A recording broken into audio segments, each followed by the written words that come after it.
बस देवसेना का सबसे बड़ा जो क्रम है वो एक प्रबल है कि ये अपने केशों से सेना तैयार कर लेती है और सारी सेना को एक क्षण में सम्मुख में प्रकट कर देती है युद्ध करने। एक बार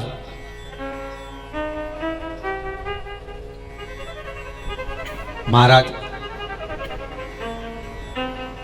इंद्र युद्ध करने के लिए जा रहे थे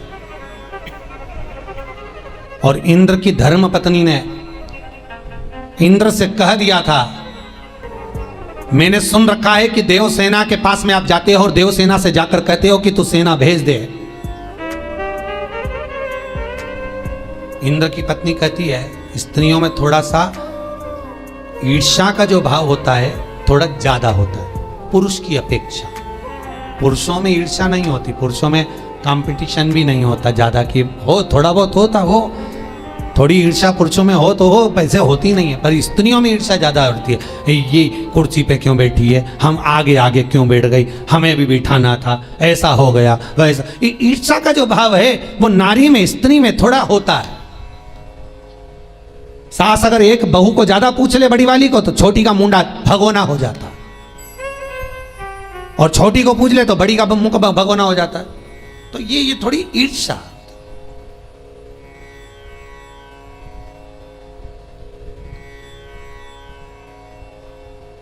इंद्र की धर्मपत्नी ने कहा, यदि आपको युद्ध के मैदान में अगर आप हारते हो तो मैं आऊंगी आपके लिए युद्ध करने के लिए। आप देवसेना के पास नहीं जाओगे, आप देवसेना के सम्मुख में ना जाइएगा। महाराज ठीक है। इंद्र की पत्नी कहती हैं कि आपको देवसेना के पास जाने की जरूरत नहीं है, और देवसेना के पास ना जाकर युद्ध में अगर आपकी हार होती है तो मुझे बुलाना, मैं सेना लेकर आऊंगी। महाराज शास्त्र कहता है जब इंद्र हारने लगे युद्ध को तब उन्होंने अपनी पत्नी को बुलाया।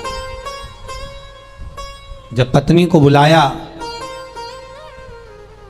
खबर पर खबर पहुंचा दी, पर इंद्र की पत्नी नहीं आई। फिर खबर पहुंचाई, इंद्र की पत्नी नहीं आई। बारंबार इंद्र खबर पहुंचा रहे हैं कि सेना हार चुकी है। धर्मपत्नी ने कहा था मुझे बुलाना, जाओ आइए। होता है कई बार स्त्रियां कह देती है, पत्नी पति से कह देती है, मैं सब कर दूंगी ना, तुम मुझसे तो बोलो, मैं तैयार बैठी हूं सब करने के लिए। और जब करने का टाइम आता है तो मालूम पड़े छत पे जाके आराम से बालों में मेहंदी लगा के बैठी रहे। करने का जब समय आए तब, और पत्नी कहे मैं हूं ना, मैं कर दूंगी ना, मैं हूं, मैं सब कर दूंगी, तुम मुझसे तो बोला करो, मैं करूंगी। क्यों अपनी मम्मी से बोलते हो, क्यों भाभी से बोलते हो, क्यों बहू से बोलते हो, मुझसे बोलो। अब पति ने सोचा चलो इससे ही बोल देंगे। अब इसको कोई काम बताओ तो ये फिर चिल्ला के दौड़े, तुम्हारे बाप के नौकर लगे हैं, हम ही हम करें, घर में और भी तो लोग हैं, उनसे तो कहते ही नहीं करने का। अब पति बोला, तू ही बोली कि मेरे से तो कहते ही नहीं हो, और तेरे से क्यों, तो क्योंकि मैं नौकर लगी। राम बड़ी आफत है महाराज। सबसे ज्यादा हालत खराब तो पति और वो की है। एक पति बेचारा पत्नी को लेके गार्डन में घूमने गया, गार्डन घूमने गए तो सामने से कुत्ता आ गया, बड़ा सारा भयंकर। अब वो कुत्ता इनके सामने आए, पति को लगा ये मेरी पत्नी को काट खाएगा, और पत्नी को लगा ये मुझे सही में काट खाएगा। अब क्या करें, कुत्ता आगे आता जाए, पति और पत्नी ने हाथ पकड़ा, थोड़ा सा पीछे हटे। पति को लगा ये कुत्ता मुझे काट खाए, पर पत्नी को नहीं काटना चाहिए। क्यों? क्योंकि अगर ये पत्नी को काट गया तो कल बच्चों का टिफिन कौन बनाएगा, बच्चों को तैयार कौन करेगा। कुत्ता और पास में आया, पति ने हाथ पकड़ के पत्नी को पीछे करा। कुत्ता जैसे ही लपक कर आया, पति ने पत्नी को गोदी में उठा लिया कि मेरे पांव को काट ले पर इसी को ना काटे। पति ने पत्नी को गोदी में उठाया, कुत्ता भाग गया। कुत्ता भागा, इसने पत्नी को नीचे उतारा। पत्नी चिल्ला के बोली, तुम्हारे जैसा आदमी नहीं देखा, दुनिया के लोग कुत्ता भगाने के लिए पत्थर उठाते, तुमने मुझे उठा लिया। अब तब बेचारे ने अच्छा सोचा तो बुरा हो गया उसका। अब किस्मत में यश नहीं लिखा तो क्या करो, यश भी तो होना चाहिए। इंद्र कह रहे हैं, इंद्र की पत्नी ने कहा कि तुम किसी को मत बुलाना, मुझे बुलाना, मैं सारी सेना लेकर आऊंगी। अब बेचारा आधा तो युद्ध में लड़ रहे, सेना समाप्त होती जा रही और पत्नी के पास खबर पहुंचाई तू सेना लेके आ। पत्नी मालूम पड़े वो तो बढ़िया चोटी कंगा कर रही है। पत्नी को 4 बार जाके कह दिया इंद्र महाराज बुला रहे हैं, सेना लेकर आओ, सेना लेकर आओ, सेना लेकर आओ। तो धर्म पत्नी बोली इंद्र की, कह दो अभी तैयार तो हो जाएं। इंद्र बोले हो गया कल्याण, इतने में तो पूरी सेना ही समाप्त। बोल दो। जब इंद्र की धर्म पत्नी सेना लेकर नहीं पहुंची, इंद्र हाथ जोड़कर निवेदन करे, हे देव सेना प्रकट हो। छोटी सी कन्या दौड़ती हुई सामने आ गई, दौड़ती हुई छोटी सी कन्या।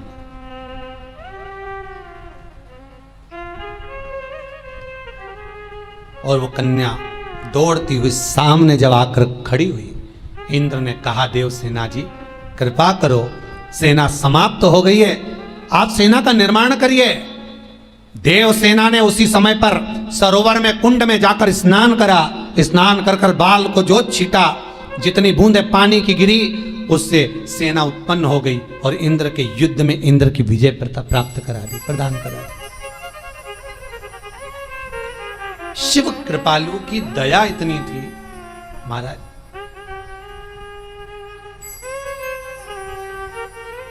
ये देव सेना बहू भी बनी तो किसके घर की बनी है? शंकर जी के घर की। एक बार देवसेना ने कार्तिकेय जी से कह दिया था देखो कहीं दूसरी जगह की बहू बनते तो रोज की सेना की जरूरत होती, शंकर भगवान के घर की बहू बने। एक बार कभी हमसे नहीं किया कि तू सेना ला, एक बार नहीं कहा कि तू सेना ला। ये बड़ा विचित्र काम होता है साहब। जो बहुएं सोचती हैं कि ससुराल जाऊं तो मेरी सास जरूर मिले, उसकी सास वहां मिलती ही नहीं है। वो लड़का ही ऐसा मिलेगा कि उसकी माई मर चुकी होगी बेचारे। और जो बहुएं सास से बहुत घबराए फिर उसको अच्छी जगदम्बा मिलती। नहीं मिले नहीं मिले तो मिले जरूर, और मिले तो नहीं मिले। होता है एक बेचारी एक लड़की थी, भगवान से रोज प्रार्थना करती थी मेरी जहां शादी हो भोलेनाथ मेरी सास जरूर मिले, क्योंकि मैंने इस घर में मां नहीं देखी तो वहां मां मिल जाए। अब उसकी जहां शादी हुई वहां सास ही नहीं थी। इसके बहुत दुख हुआ, इतना दुखी हो गई कि मेरी सास नहीं है, मैं किससे पूछकर सब्जी बनाऊं, किससे पूछकर कपड़े पहनूं, किससे पूछकर त्योहार मनाऊं, क्या करूं मैं।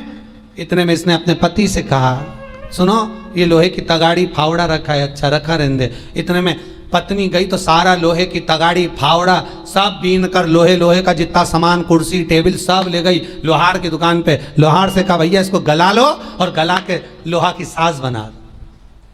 अब उसने लोहे की साज बनवा ली। अब लोहे की साज बनी तो लोहे की साज बनी, जैसे ही लोहे की साज बनी इसने कुर्सी पर उसको रख दिया। अब कुर्सी पे सास रखी, उसको साड़ी माड़ी पिना दी बढ़िया जोरदार, वो पूछ पूछ के काम करे। सासू जी बताओ भिंडी की सब्जी बनाऊं कि गिलकी की बनाऊं। अब वो कोई लोहे की सास बोले क्या, फिर भी वो तो पूछ पूछ के काम करे साहब।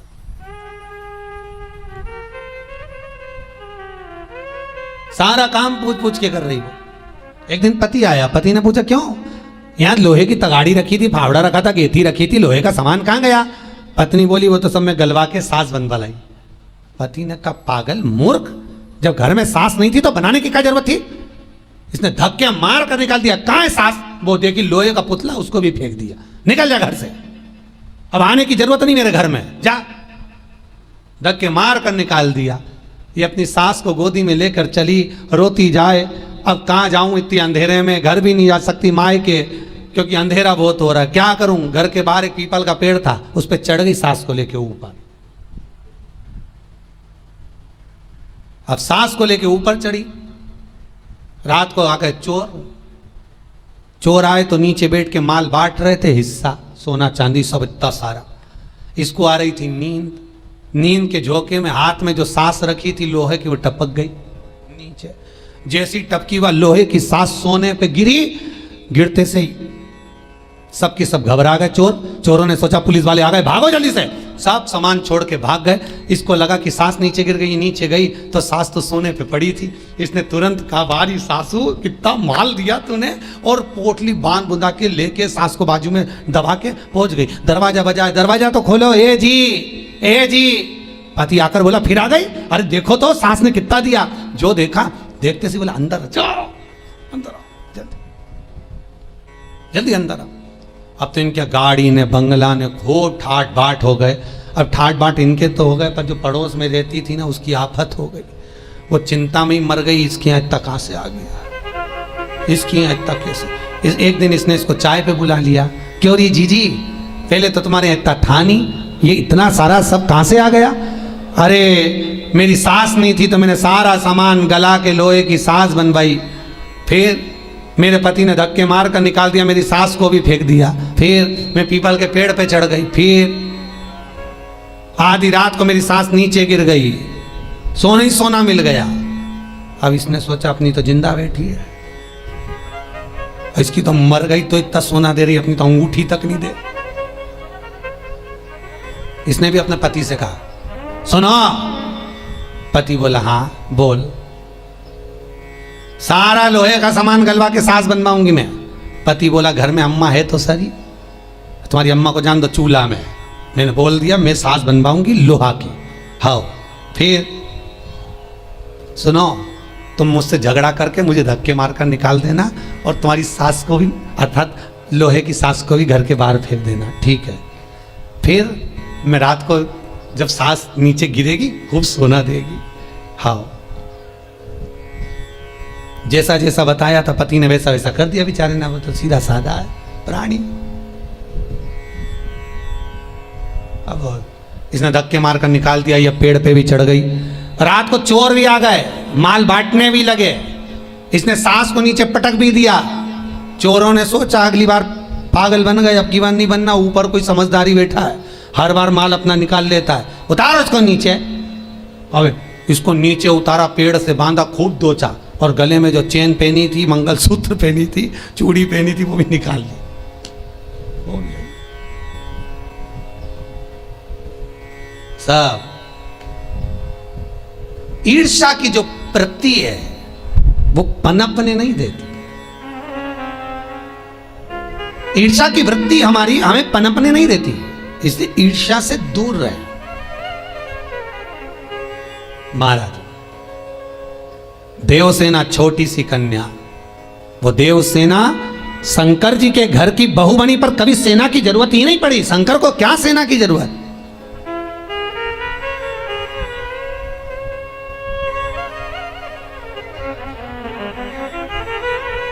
क्या जरूरत सेना की? हाँ, जब तारकासुर के पुत्रों को, तारकाक्ष, विदुम्माली, कमलाक्षकी, इन तीनों को जब मारने के लिए भगवान सेना लेकर गए थे शंकर भगवान, तब 33 कोटि देवताओं को पशु बनाकर लेकर गए थे, तो शिवजी का नाम पशुपतिनाथ पड़ा था। बस एक ही बार शंकर भगवान सेना लेकर गए, उसके बाद कभी भगवान शंकर सेना लेकर नहीं गए। कभी भी शंकर युद्ध लड़ने के लिए जाते थे, शंकर भगवान कहीं पर किसी राक्षस का संहार करने जाते थे, तो शिव अकेले जाते थे, सेना की जरूरत नहीं थी उनको।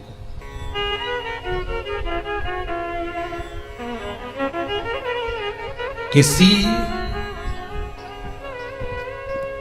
33 कोटि देवताओं की कथा निकाल कर देखना, सारे देवताओं को असुरों ने युद्ध के लिए ललकारा, पर शंकर भगवान को किसी ने युद्ध के लिए नहीं ललकारा।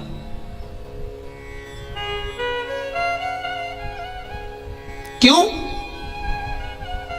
सब जानते थे कि शंकर भगवान से युद्ध लड़ना कठिन है, क्योंकि शंकर भगवान जब युद्ध लड़ने के लिए जाते थे, इनके भूत, प्रेत, डाकनी, पिशाचनी, चुड़ैल, भयंकर आत्माएं, प्रेत आत्माएं सब पहले पहुंच जाते थे। वो आत्माएं सबके शरीर में भरा जाती थी, एक दूसरे को लड़ा लड़ा के मार देती थी, तो शंकर भगवान को कोई लड़ने बुलाता ही नहीं था। कौन बुलाएंगे?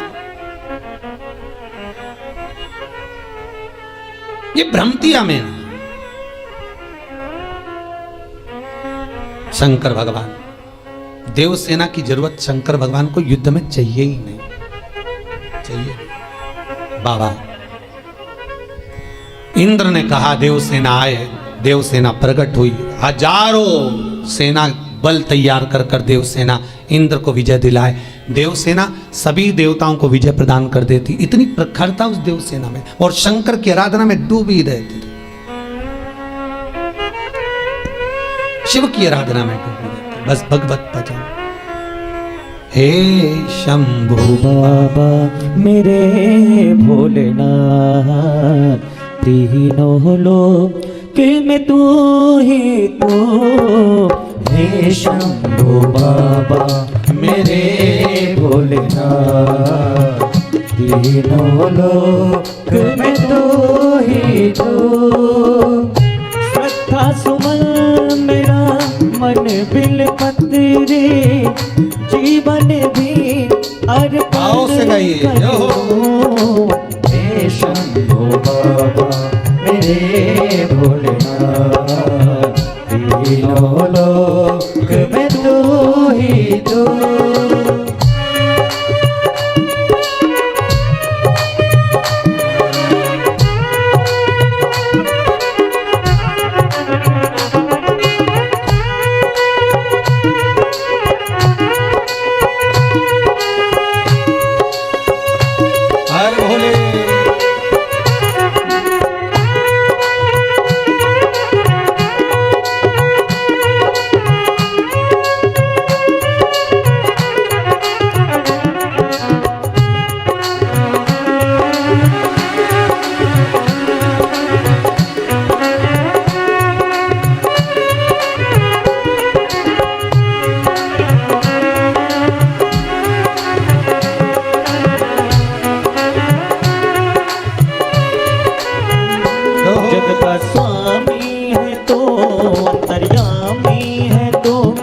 मेरे जीवन की अनमिट कहानी है तू। जगा स्वामी है तू, अंतर्यामी है तू, मेरे जीवन की अनमिट कहानी है तू। तेरी शक्ति अपार, तेरा पावन है द्वार, तेरी पूजा ही मेरा जीवन आधार। तेरी शक्ति अपार, तेरा पावन है द्वार, तेरी पूजा ही मेरा जीवन आधार। धूल तेरे चरणों की लेकर जीवन का उद्धार किया। हे शंभु बाबा मेरे भोलेनाथ, तीनों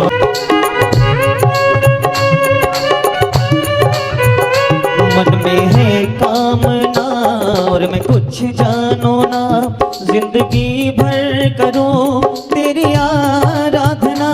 मन में है कामना और मैं कुछ जानो ना, जिंदगी भर करूं तेरी आराधना।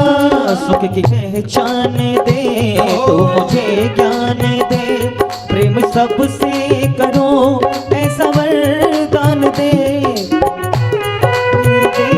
तो मुझे ज्ञान दे, प्रेम सबसे करो ऐसी पहचान दे। तूने दिया बल निर्बल को, अज्ञानी को ज्ञान दिया। हे शंभु बाबा मेरे भोलेनाथ, तीनों लोक में तू ही तू। हे शंभु बाबा मेरे भोलेनाथ, तीनों लोक में तू ही तू। श्रद्धा सुमन मेरा मन बिल पत्रे, जीवन भी अर्पण कर दूं। हे शंभु बाबा मेरे भोलेनाथ, तीनों लोक में तू ही तू।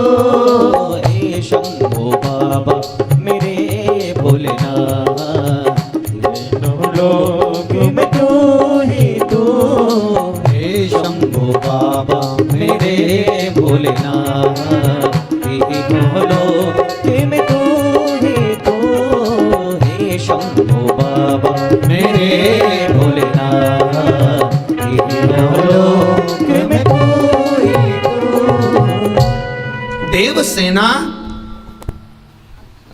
सेना को तैयार कर कर जो अग्रण्य रखे वो देवसेना।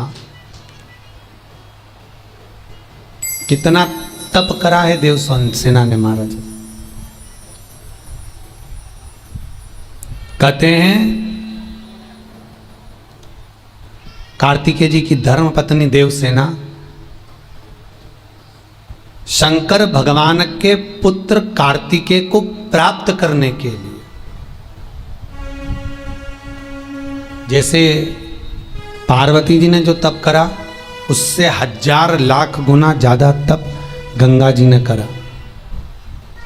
पार्वती के तप से ज्यादा प्रबल तप गंगा ने करा है, प्रबल तप।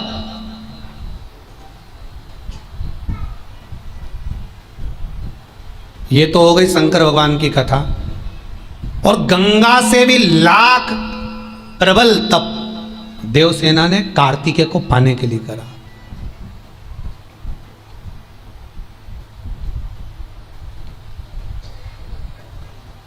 प्रबल तप।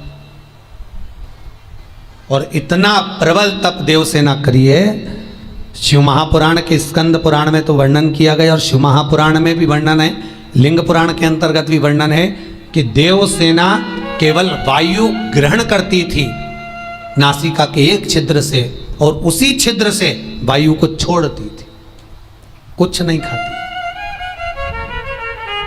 कुछ पाती भी नहीं, खाती भी नहीं।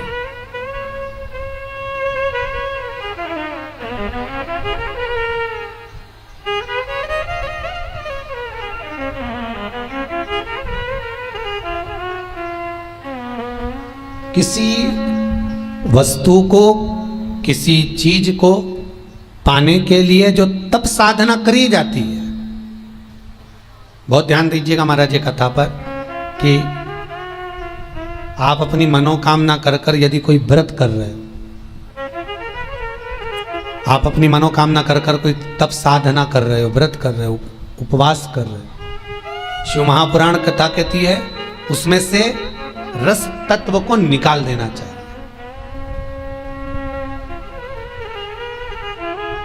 समझ में? रस तत्व से मतलब जैसे अगर आप कोई विशेष कोई चीज को पाना चाहते हो कि मेरे को ये एग्जाम में पास होना है या मुझे ये करना है या मुझे ये फल चाहिए, और आप कोई व्रत कर रहे हो, तो उस व्रत में नमक का, रस तत्व मतलब नमक का त्याग कर देना चाहिए।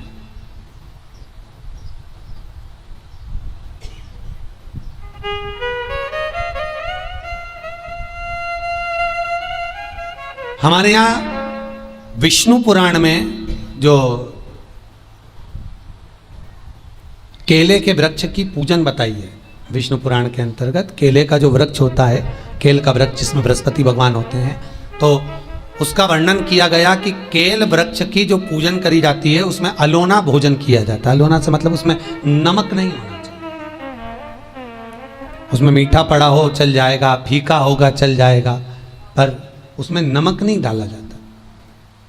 तो केवल विष्णु पुराण से मतलब नहीं है, यहां पर शिव महापुराण कहती है कि आप किसी चीज को पाना चाहते हो, आप कोई व्रत साधना तप कर रहे हो और उसमें आपको प्रबलता चाहिए और वो फल आपके हाथ में होना चाहिए, तो उसके लिए रस तत्व का त्याग हो।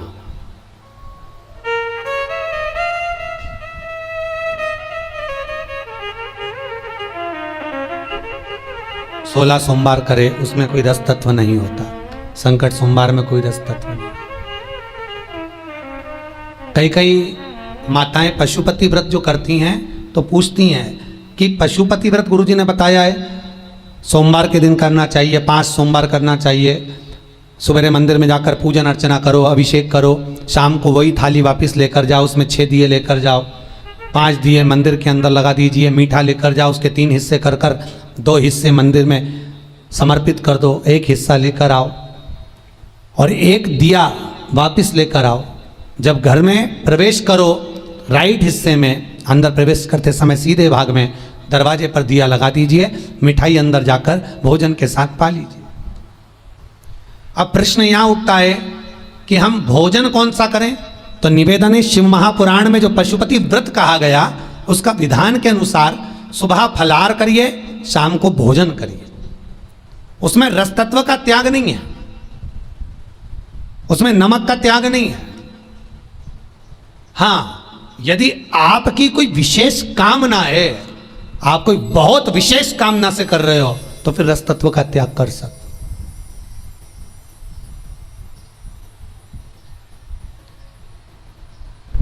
अगर कोई विशेष कामना से आप कर रहे हो तो रस तत्व को त्याग सकते।